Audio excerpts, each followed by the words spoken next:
Good morning, I'm John Lucas. I make a lot of hand mirrors, and I'm going to discuss the problems with wood movement this morning and how to turn this into an heirloom that will last forever.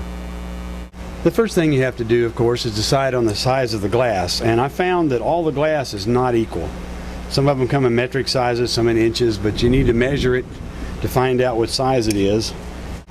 And then I cut my opening to be that same size, plus just a little tiny bit.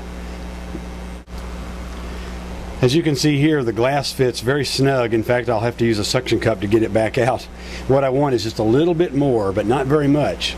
The wood is going to move during the seasons, and I don't want the wood to break, so I'm going to undercut the opening to allow the wood to move around the glass. To undercut the opening, I like to use a detail gouge. It's a little thicker, doesn't chatter as much, but mostly it's the pointy tip. What we're going to cut with is the bottom lip. So what I do is I put the flute pointing straight toward me, and I get the bevel rubbing so it's not cutting. Then I push it straight in.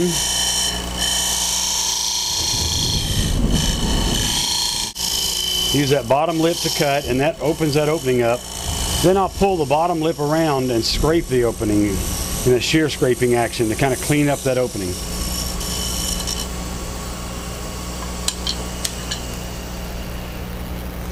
What that should do is it leaves the opening the same size, but now it's undercut in here so the glass has room to move. After I turn the handle, I cut little grooves with the toe of the skew. These little grooves hold epoxy, and it acts like little dowels to help hold the handle to the body more firmly during wood movement.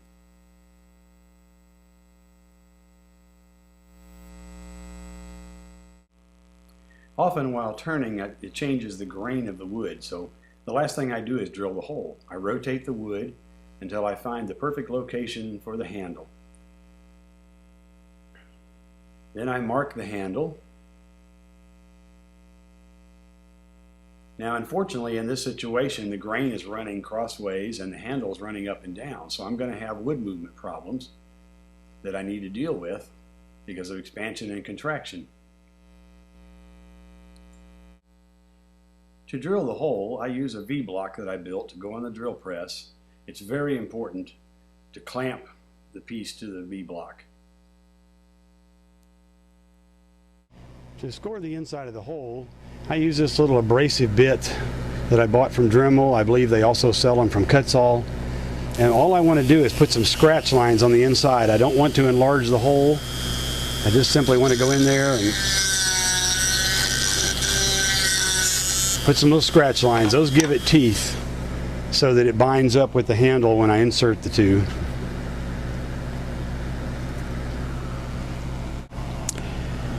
I typically use a two-part quick set epoxy to put the handle in. I'm not going to glue it right now for this demo, but I slide it in. I wipe off the excess with alcohol so that I don't have to clean it up later. And the final step is adding the mirror. I use clear silicone caulking. Just like you'd buy at the hardware store. It looks, smells, probably even tastes just like the regular glue that you buy for the mirrors, but it's about a third as expensive. And what I do is I simply go in here and I put in about 4, 5, 6 drops.